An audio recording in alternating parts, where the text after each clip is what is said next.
Enlightened Girls Education, a charitable organization that is bent purposely to promoting girls' education in the Gambia. They, in other words, shine light in the education of the girl child in this country. Today I'm joined by the leadership of this organization, and at my far right we have the president or the country director of the organization of this country. He is Ibrahim Njai Fadera. And on my immediate right we have the chairwoman of the organization in Germany. She is Isabel Kiva. And on my immediate left is the secretary of the organization. She is Hannah. They will introduce themselves to you. Welcome to the academic forum once again. Thank you very much. And I will start with you. Can you tell the audience who Ibrahim Njai Fadera is? Thank you very much. I am Ibrahim Njai Fadera. I am a student at the University of the Gambia, working as a journalist and the president of Sunlight and Girls Education. And then I really thank for coming here today. Very well. Isabel, can you tell us who Isabel is? Yes, hello to each and everybody. I'm Isabel Kiefer. I'm the first chairwoman of the organization Shine Light in Girls Education in Germany. And I'm very much happy to stay here to follow your invitation. My profession in Germany, and I'm working as a psychotherapist with youth. And yeah, this is one of the reasons I'm working with girls and women here in this organization. Hi, I'm also very happy to be here in the Gambia. This is my first visit, maybe not my last. In my former years, I worked as a nurse and later on as a teacher, also at universities in several countries of this world. And I worked also in several projects all over this world to empower women. This organization is not only focused on empowering girls' education, it's empowering women in general. So before I would go further, I would like you, Mr. President, to tell us the basic, what even inspired you to come up with this organization. Thank you very much for that quick. I will point out this for certain that I was listening to Barack Obama addressing African Union Summit, speaking to the African leaders that among the reasons that sets Africa towards the Sustainable Development Plan, it's excluding the 60% of the population, that is the women. If Africa could able to get the gap between women and man, to break the gap, Africa would be among the developed nations as like other countries like America, Germany, and other. So I have the mindset that why not we also get this bridge, we close the gap. And looking at my country where I was born, the Gambia, reading how it is that we have a serious gender gap, especially when you go to the rural area. Then I thank God I met with Isabel Kiefer in 2019. It was not an easy journey. We decided to come up with this organization to support girls and young women, because we believe that since our generation is threatened with serious challenges in education, that is girls' education, we deem it necessary to come up with this organization to support girls in education, because there cannot be sustainable and efficient development without the contribution and participation of women. They play a primary role, a very key role in any key development initiative. That's very true. It's like you can say former President Barack Obama inspired you with these words. Definitely. Very well. You are in Germany and you came to the Gambia in 2019. If you look at other people in some other countries, they would say, I'm a nationalist, so I care about my country. What's happening in my country is all what I care, so I don't care what happens in other countries. But how soon care for Gambian people into that position? Yeah, this is a good question. I think the first thing was I met Ibrahim Njai Fadera, and he was really inspiring me. He's a student of the University of the Gambia, and we were talking a lot about the issues here in your country.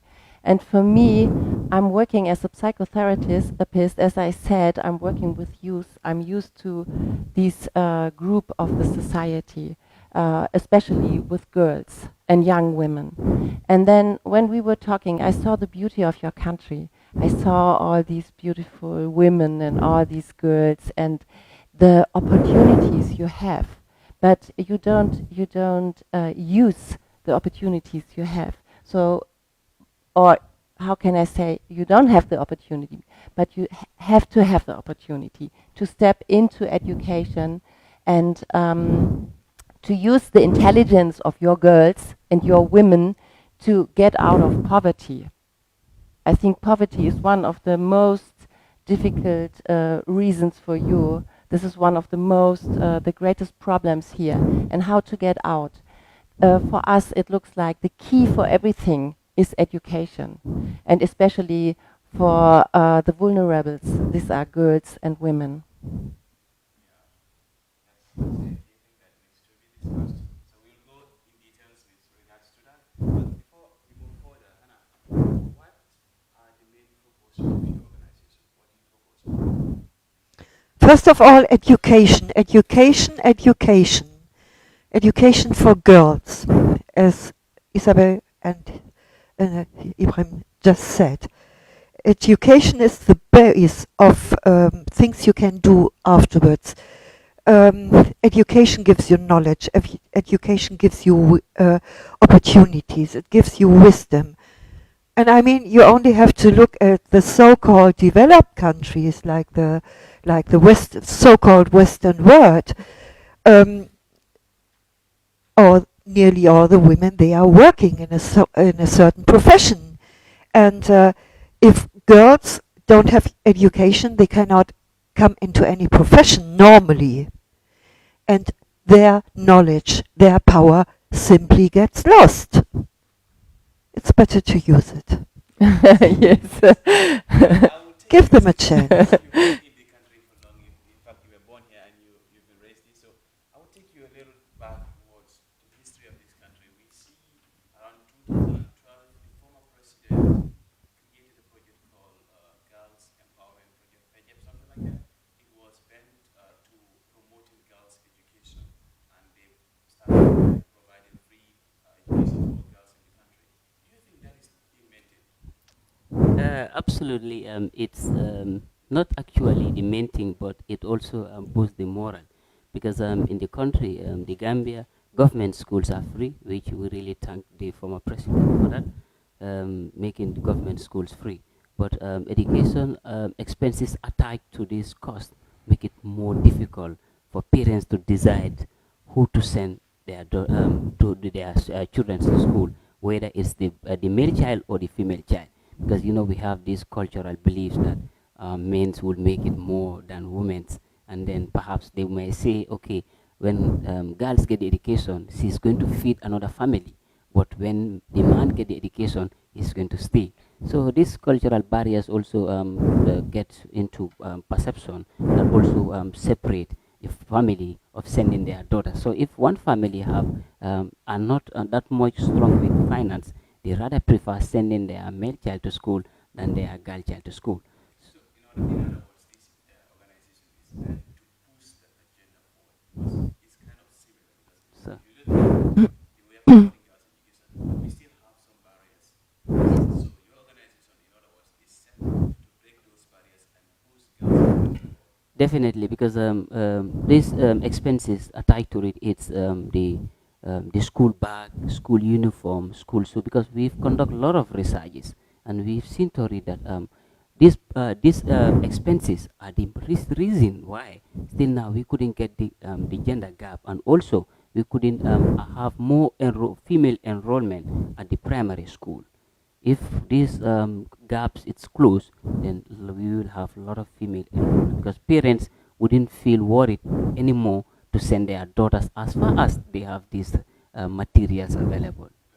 Yeah. Because when we talk about education, Yes. it's not totally free. Totally. We Mhm. have so many other costs attached. Yeah.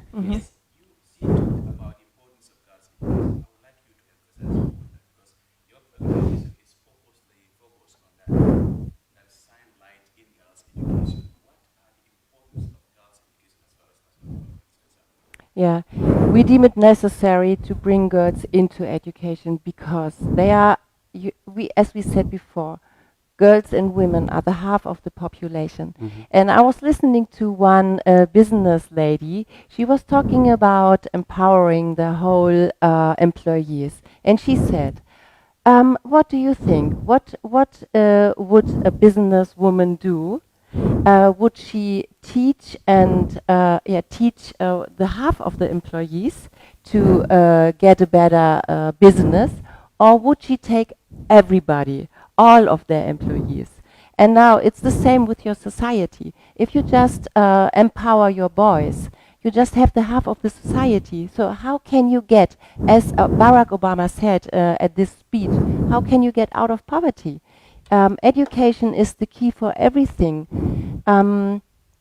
It is empowering girls. They can develop their own idea of their life, their own vision of their life. They can bring in and they can develop their intelligence. Because you know, girls are very, very busy. Normally, they are more busy than boys in learning. So they are achieving a lot of good results. And then later, they can go to the college, or they can go to the university, or they can build up a business. So they are the ones who are the mothers of the future. They are the ones who are the leaders of the future in your country. So nobody can take the knowledge what you have. What you were learning is here, and nobody can take it from you. So all what we need is to take our ideas to develop your country, how you can do it, how can you feed your family, how can you feed your children. And girls who are well educated, they are much more self-confident. They feel more strong. They have more courage to help your country to have a better future, you know? Yes, Carol, because if you look at this country, the country cannot develop with one gender.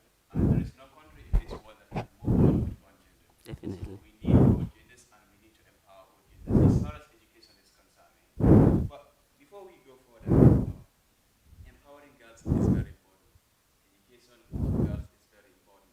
So I would want to ask you, now that this organization is not only focused on empowering girls' education, but it's also focused on gender-based violence and gender equality. Can you tell us your main focus on this? It's like Isabel said, girls and even young women, after having a certain education, they feel more self-confident, and probably they would not allow their girls to have these mutilation, which are pretty dangerous, though women survive. There's another aspect. They have another view on it to change this. And what I wanted to say, in addition to what Isabel said, if women are in a profession, normally when women come into professional area, first of all, they go into an office to work there. Others go into health branches. Or to education, into education branches too. This makes the family stronger. If girls are working in a profession, the money goes back into the family. The money and their knowledge goes back into the family. With men, it's different. For instance, I saw it in other countries too. The women, they have no stove to cook. They are still cooking with charcoal, which is fine. Which is, but also costs a lot of energy. While men, their husbands, drive in front of their houses with an SUV. Women don't need an SUV. They want their family to be. Yeah. So women take their their money back into the family.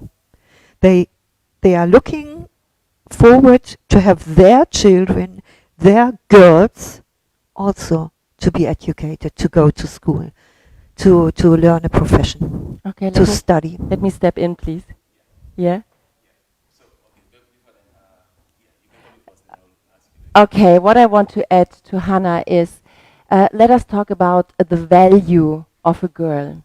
You see, this is a problem worldwide. Worldwide, we have the gender equality. We don't have the gender equality. So we have gender-based violence. So we have to talk about the value of a girl, the value of education. But you see, as God was creating us, He was creating both men and women. He was creating girls and boys. So nothing will work if you just support one part of the society, because this was how it was meant to be, to work together, to stay together, and with togetherness you can do a lot of things. You can make it better. You can make a better future. You can bring in all your ideas if you stay together and to do it. So let's talk about the value of girls.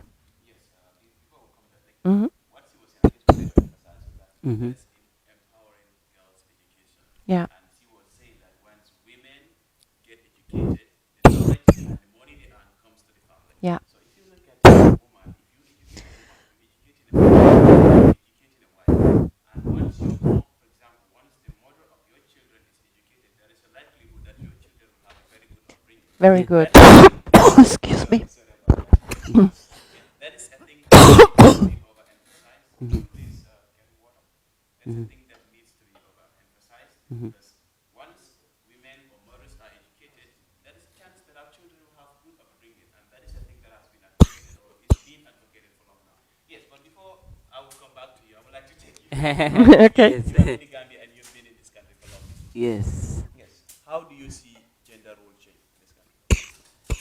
We are moving, and with sensitizations and advocacy and programs like such, will able to help us get bridge the gap. But I would just want to tell you this for free that it's not only about resources; it's about our attitude, our behavior, and our mindset that we term women's role in our society. Until we change these mindsets, until we change these attitudes, and until we change these beliefs that says women should be at school, should not be at school, that say women shouldn't wear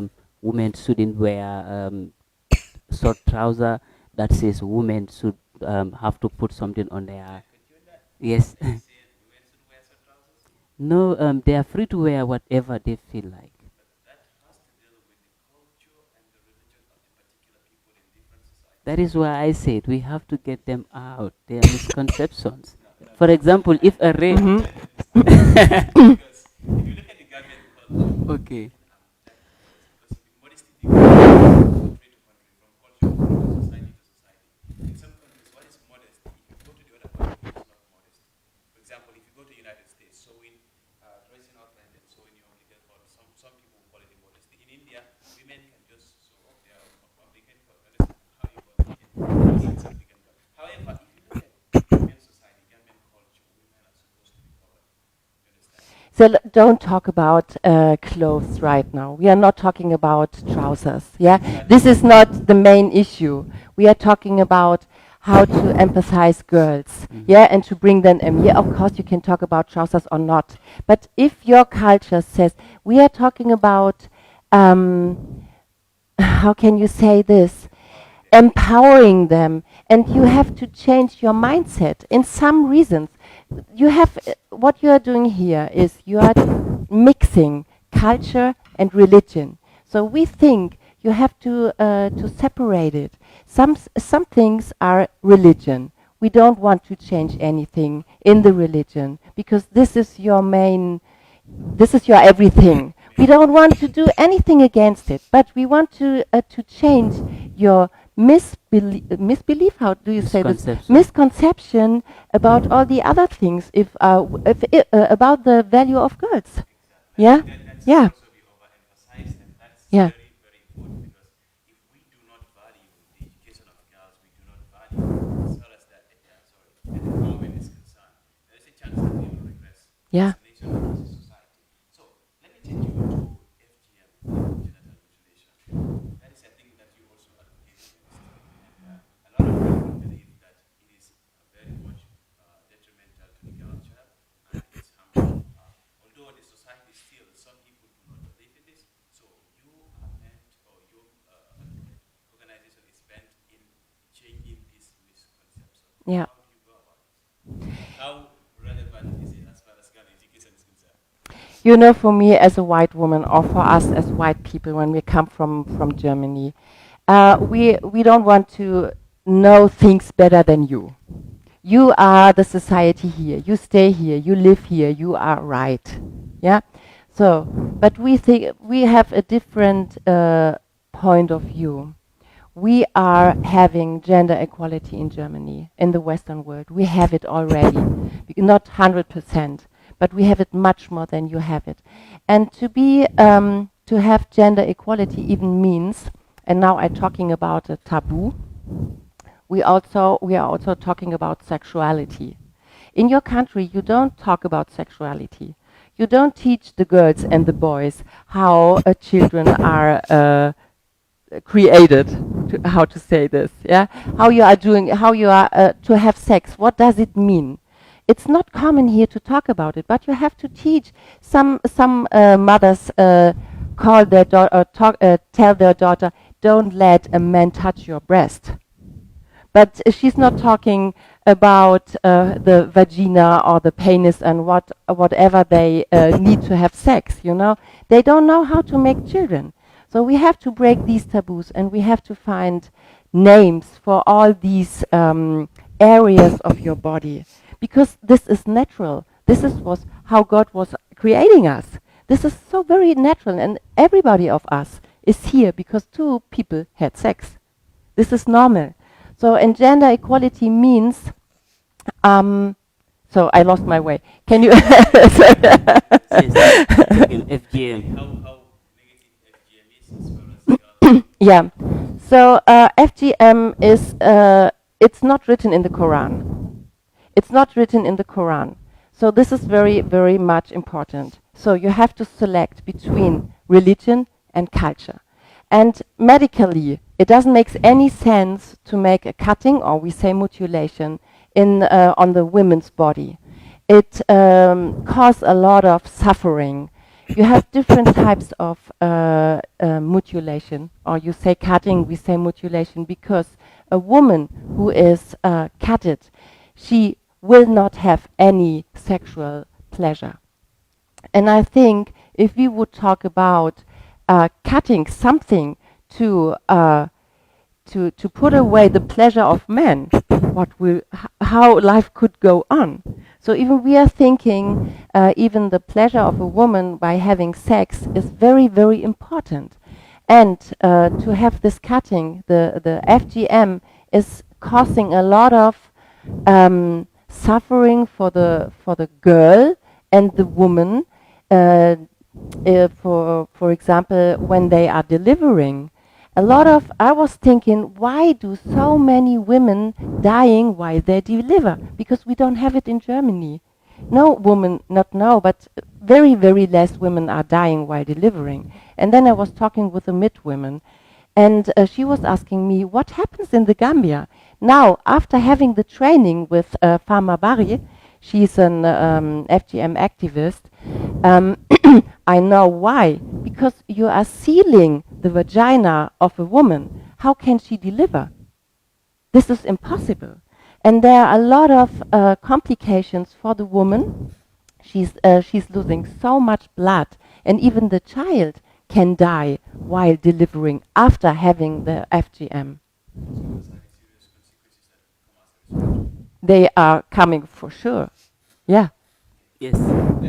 let me come and this is quite a so your organization also concentrates on women empowerment, and entrepreneurship is a very, very much important aspect of national development, and you support women entrepreneurship. Can you tell me how far has your organization gone in doing that? We just started. We just started with this idea, but I worked in other projects in other countries in it, And as I told you before, whatever women earn in their profession or in their business, they bring it back to family. So the family, the children have a better base to start, and that's very important. This is as important as business for men. So you There's also, no you also teach them about entrepreneurship? Yes. yes, and we give them the opportunity, even money to start as microcredits. Yeah, so they have a good Yes. chance. So you want to Yes, add on to yes, that? yes. It's part of our pillars. You know, we have three pillars. That's the girls' education, the FGM and gender-based sensitization, and also microcredit. So for women. So we want to we will have honest conversation with women living at the rural areas to have training, a sort of entrepreneurship training with them, and then we try to create fund for them, give it to them, and in turn we will also be monitoring how these funds is going, and then we will have a clear view, though we are not looking for profit, because we are only doing it to support women in order to get the economic gap. Because when we feel that, okay, when you really want a girl to learn at school, you have to help the mother, because if not, girls might go to the garden or girls might go to the market to sell, because if the family don't have anything to eat, who is doing it? Is can only the income for the father sustain the whole family? This is a question mark. That is why you see a lot of women at the market selling and young girls also selling.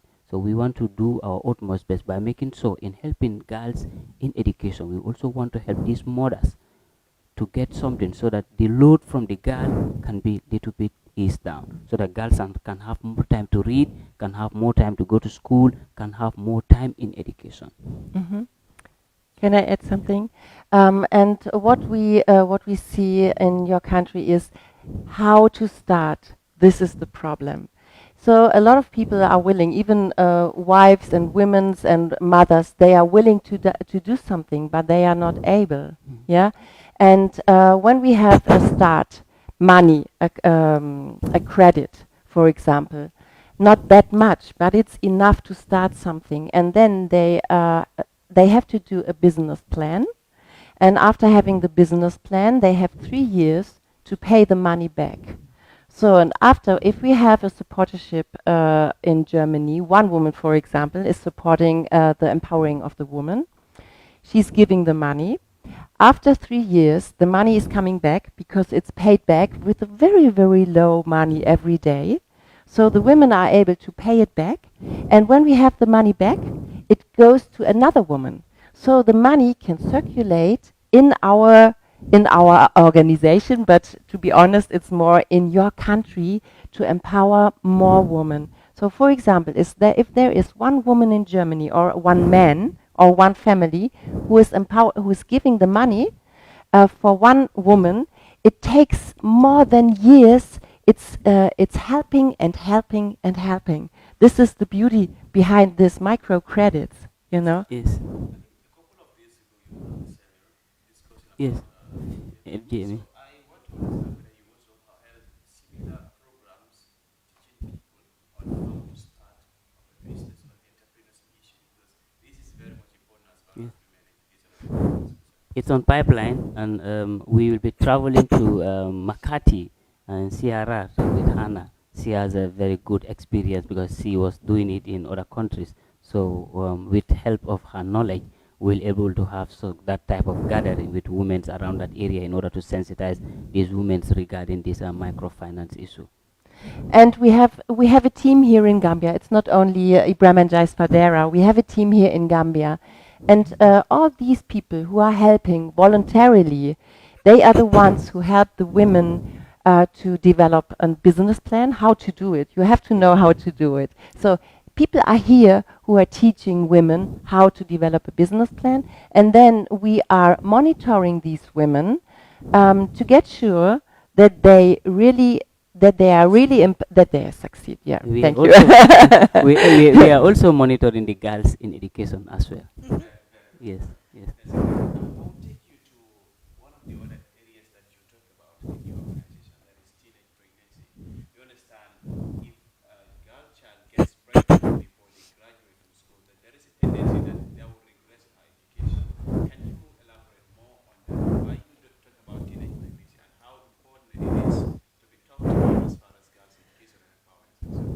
Yes, it's very important.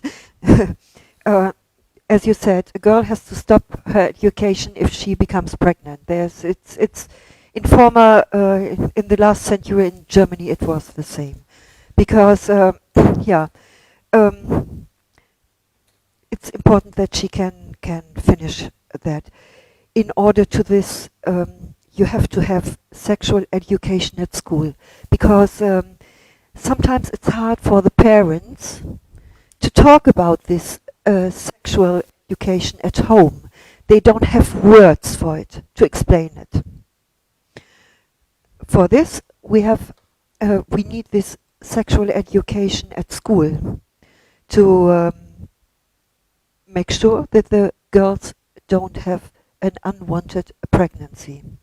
Because who takes care of the baby later on? Who takes care of the costs the mother has to feed the baby and so on?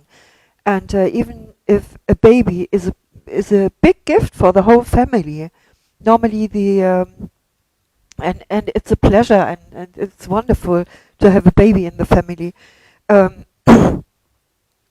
who is responsible finally for it? The mother. If the mother has no education, if the mother has no income, she is always reliable to the father. And not every father, as you know it, all over the world, it's the same. They are not as reliable normally as women. So we have to stop it. With this sexual education at school, um, that helps also avoiding this mutilation on girls, because some people think, as Isabel told already, that if the girls are mutilated, not cut, mutilated, deeply hurt and sealed, that they can avoid an unwanted pregnancy. No, it's not that way. It's a You know it. misconception. Yes. It's a misconception. And Yeah. then to add Indeed. more what Sis just mentioned is that looking at the girls that we are supporting right now, we are almost up to more than 50 girls. But the challenges we have is the single mothers, the daughters that were parents or that their mothers would be impregnated, or that would divorce, or their father pass away. So these are very big challenge that we have, because usually if girl get pregnant before completing the education, there is a high possibility that the girl education wouldn't continue. Yeah. That's where I wanted to come into. That is these women that you support, these girls that you support. You made mention of 50. So how exactly do you support them in empowering them and ensuring that they have that education that they need? Okay. At first, we have a honest, open and honest conversation with the parents. This is the first step. We are talking with the parents. And when they are interested to bring their girls into school, and to be honest, a lot of parents are interested. It's like open doors. When we go to the rural areas, we talk to the women, we talk about the value of a girl, we talk about education. They say, me, I had to step out school. I didn't finish the primary school, and I wished to have done it. So I want my girl to have a better future. I don't want my girl to experience what I experienced. And they are very, very open, mothers and the fathers. And then we tell them we have to get sure that the girls stay at school every day, that they the time instead of learning they have to go to the farm, they have to cook. Yes, Yes. we have agreement forms, and the parents have to agree to all these conditions. So to make it sure, yeah. We have this Please agreement step in. form. First, Yeah. we have what we call we look into the background analysis of the girl to know exactly who is this girl, and whether the girl is a needy or it's not a needy. And then from there, we call it a recruitment form. After the recruitment form, when we get all the information from the girl, we also have a sponsorship agreement form. This sponsorship agreement form will portray the agreement that we have regarding the sponsor, that we are supporting girls in education with all the materials as far as is needed: a school bag, school uniform, books, pencil, school lunch, as far as education is concerned, pencil, textbooks, and also exercise books. And then we also put this to the parent that we'll be monitoring the girl's track record every term to see whether the girl is moving with education. We do the monitoring every term, first term, second term, and third term. And also we want to put this to the parent that our when the girl is moving the location, like for instance, the girl stays in Brikama, she's moving to provinces due to some issues, because we've realized that some of our girls would have problem, their mothers would have problem with their father, later they divorce and the mother has to go back to the parent. So this is also challenging. We talk to the girl that to the parent that they have to notify us that the change of location, and also the time that the girl should spend with the book. We also make sure all these are in line, because we want to see that not only supporting girls in education, but we also want to know exactly whether these girls are in line, whether they are in track, because we want to make sure that after finishing the school, let girl join the workforce. So if you are supporting the girl, when the girl get the education, she is not into workforce. This is not our goal. This is not that what we willing to. So in essence, you're supporting the girl and you're trying to make sure that all the money that you spend on her, all the resources you spend on her, is being put to use. Definitely, definitely. So we are not giving money, we are giving school materials, and the sponsorship is for 1 year.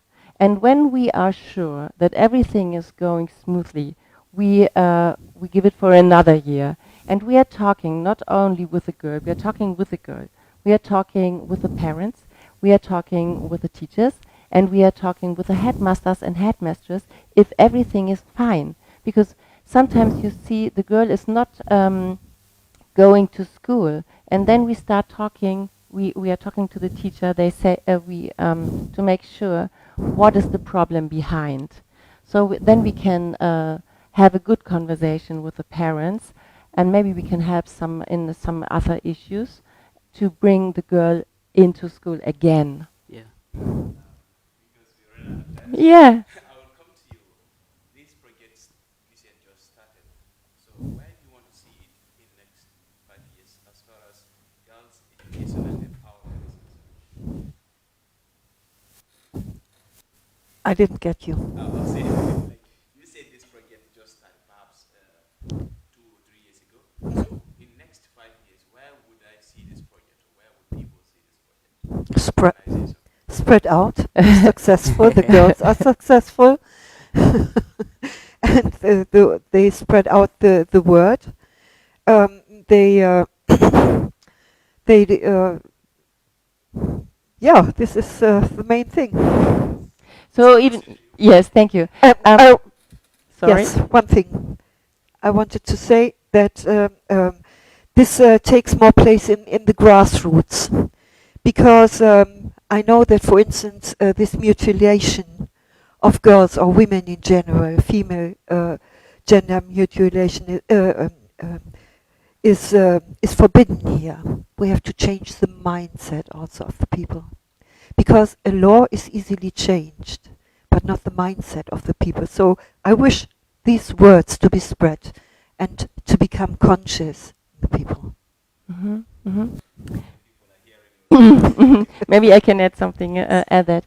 What we want to do, and the only thing is to talk and to have conversation with everybody. We want to include your religious leaders, the imams. We want to include the alikalos. We want to include the men and the women, the fathers and the brothers. We have to talk with everybody, as Hannah said, to change the mindset, to change the conception, how everything is going. And you were asking, where do we see our organization, Shine Light in Girls Education, in 5 years? Of course, we hope to be successful.